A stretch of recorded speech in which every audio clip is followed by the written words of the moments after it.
It's easy to state thousands of miles away from Vegas. It's tougher for people to believe when they're standing there and they just spent their last dollar and they say, if I just had another dollar.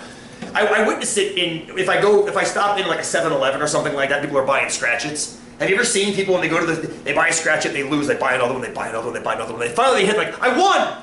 Like you just spent $100 to win back one. Like, you did win, I'm not faulting you that, you won. But if you play long enough, you're gonna win something. It's just how much did it cost you in that dollar? Which is called the Gambler's Rule, and I got a quiz planned for you guys for 2 weeks on that one, the Gambler's Rule. It's a fun little analysis of that. But I want to make sure you understand not only that you're going to lose money when you go to Vegas, but also how fast you're going to lose money when you go to Vegas, you know? Suppose you want to spend an hour and a half in the casino. Which game should you play to make your money last the entire time?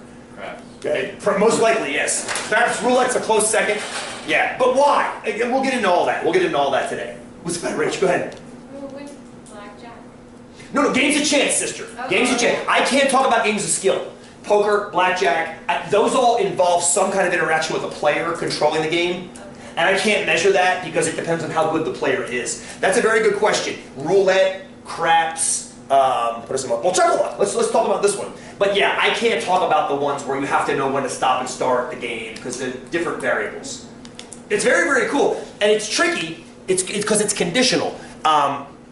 When you look at like rules of cards, poker, what beats what in poker? You know, full house beats three of a kind, a full house beats two pair, a royal flush beats everything. When you look at the probabilities in those books, they always say, what's the chance I deal on 5 cards and those 5 cards are a royal flush? Because it's too hard if, say, the 5 of us are playing poker and I go, what's the chance Lloyd has a royal flush? Well, that kind of depends on what we have, doesn't it? Mm-hmm. Right? Because if you have an ace and you have an ace and you have an ace and I have an ace, he can't have a royal flush.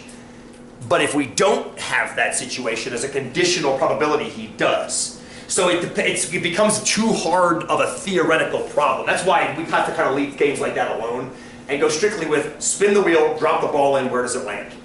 It's pure chance, right? Tell me what you're thinking about right now. I'm having trouble with the idea that you can't theoretically come up with a probability. You can empirically do it. But once you do it and simulate it enough times, you close. Doesn't it essentially you close on that. Yes. Yes, yes. Yes, but don't confuse a mathematical answer with a statistical one. You just gave me a perfect statistical one and I agree with it. I can't mathematically say if Lloyd is 4 right of the dealer and I deal out cards without specifying which cards have been dealt out, what's the chance he has a royal flush? Because it's dependent on what cards are already out. I see what you're saying. What you're saying is correct because you can simulate and you will simulate that exact event. But you just can't sit down with one overriding case and prove or disprove it. Because it's conditional on what cards are held by the other players. But if you dealt 1 card to 1 player, can't you... Different story. You got that, no, right? But I mean... No, you got this. Why doesn't it hold for, like, if you say, like, well, I'm going to deal on 1 card, what's the chance it's an ace of spades, right? To 1 player? Correct. And Go then ahead. you go to the second, and you know what the probability of that happening was. But hang on a second. I know the math is complicated. No. I'm not saying... So now, I've dealt a card to honor, right? What's the chance you have an ace of spades? If I deal you a card next. 51. Are you sure? You have to know what card she has. You have to know what card she has to know what card you could get. If she has the ace of spades, the chance you have an ace of spades is 0. If she doesn't, the chance you have an ace of spades is 50 out of 51.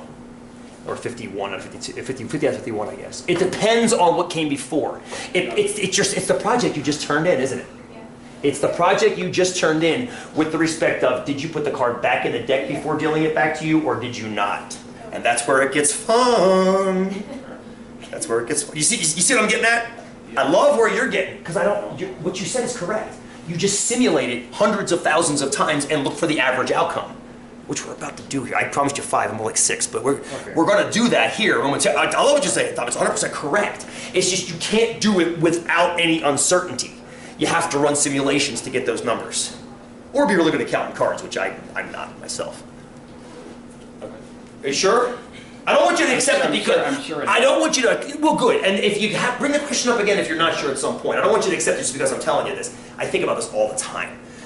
So it's mean like the pumpkin seed question. Yes. Right. So you plant enough seeds and to become 99.99999. It's never going to hit 1, but Can't. it becomes close enough to 1 that you can call it. Right. What's close enough? No, no, I love what you're saying. What Tom just said is a beautiful synopsis of the last couple questions on your project, right? You have to plant, what is it, 13 seeds to be 99.999, and then you have to plant whatever, 18 seeds to be, add 2 more 9s. If you add like 5 more 9s, you got to plant like 812 seeds. The difference with that is, Tom, is the fact that when I pull a pumpkin seed out of a pack and I hold it up to you, what's the chance it's going to germinate? 60%. I go back into that pack and pull a second seed out. What's the chance it's going to germinate? 60%. It doesn't depend on this one. Those are independent events. And that's where it gets fun, are the events independent or dependent? And that's where it gets crazy. Here's another example, just to prove the craziness of this. There was a lady named Sally Clark. She was a British, they call them something else. She was a lawyer, essentially, in England. They call them counselors, I think. She's a lawyer. Right, I'm a fucking lawyer. She was tried for murder, and here's why. She had a child, died very young. They call it crib death. It's called SIDS here in the States. Died in his sleep. Very, I think 3-4 months old. Awful. A couple years later, they had another kid. That kid died. Crib death. She was tried for murder, because she's high profile. She's a lawyer, so she's high profile, right? They put her on trial for murder. And they say, how many SIDS deaths occur in England in this year? And the rate, I don't know how many there were, but the rate was like 1 per 1,000. Something like that. Let's make the math easy. So out of every 1,000 births, 1 end in a SIDS death. So the prosecuting lawyer said, well, clearly she murdered her children because the chance of having 2 independent children dying of crib death would be 1 in 1,000 squared. Right? 2 pumpkin seeds, both not germinating. 0.4 squared. 2 children dying of crib death. 0.001 squared. Well, 1 in 1,000 squared is 1 in 1 million. There's only a 1 in 1 million chance that what happened could have happened randomly. Therefore, it didn't happen randomly. Therefore, she must have had something to do with the deaths. Now, mathematically, if you can buy the assumption of independence, I can live with at least half of that argument, that it didn't happen randomly. I'm not going to point to that means she killed them. Right. But I can at least rule out the chance of randomness, because randomness is 1 in a million. That seems way too rare, right? Right.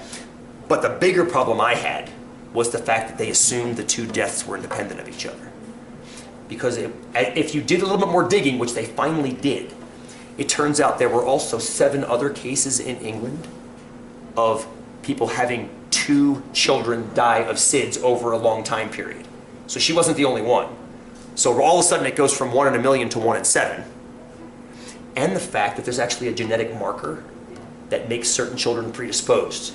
Which means if one dies, the next one's more likely than not to die, because chances are they have the same genetic marker from the same parents. Right. So the assumption of independence is what makes it so tricky, Tom. And this goes back to your question. The assumption of independence is what makes it tricky. It's not, if it's dependent on some other deal, your hand gets more complicated. It's doable via simulation. That's what I like to fall back on that. It's just not doable manually, unless you want to sit down and do potentially infinite calculations that collapse, which we can do. You just said it yourself. It can be done, it's just not easy. It's just too hard to keep track of. Let the technology keep track of it for us. It's a great point, man. It's an absolutely great point. I love it. Love it. And the worst part was about Sally Clark, she died. She got acquitted after, I think, 3 or 4 years in prison. But she had developed such a depression because of what happened to her that she eventually died of depression. Alcoholism type of depression. It's just ridiculous. It's ridiculous. People misunderstand that kind of stuff. Now you're all bummed. I'm sorry. Aaron's leaving. He's had enough. I got you depressed. I'm sorry. Work meeting. I'm sorry. I left you on a depressing note. You talking about gambling. I wish I could stay. Well, I'll have the videos for it if you want to see them, Aaron. I'm sorry. I didn't depress anybody. And Tom, we continue this if you want to, man. I'm sure we will. It's not right. Well, I hope so. I'd love to. I'd love to. Please, Lloyd. So what, on his theory, Yes.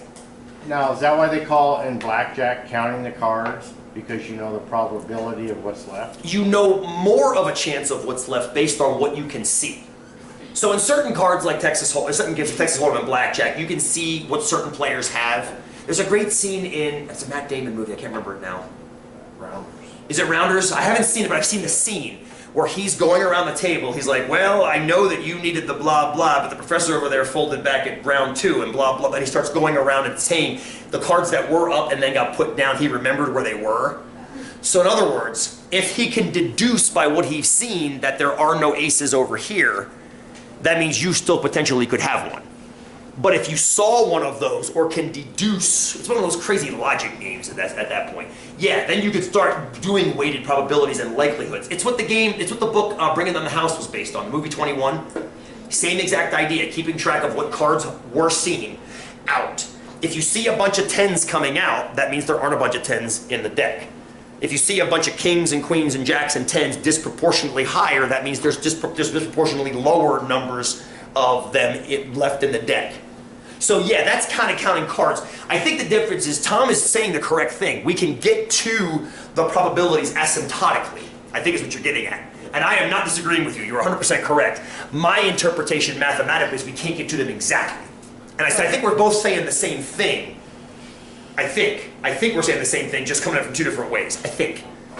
I think Lloyd's question that I want to answer here momentarily will also answer yours maybe better. Let's see though, let's see. So here's Chuck-a-Luck. I love her look. So it's a 3-dice game. It's got a bird cage with 3 dice in it. You bet. We're going to make the bet simple today, $1. You're going to bet $1. Not literally. You're going to pretend you're betting $1 for sake of argument. You place the dollar on one of the spaces, 1, 2, 3, 4, 5, or 6. And then she spins the bird cage. And when she does that, the 3 dice fall to the bottom of the bird cage. And they all show you numbers, 1 through 6 on each die. Fair so far? Okay, beautiful. You win based on how many of your numbers you see on those dice facing up.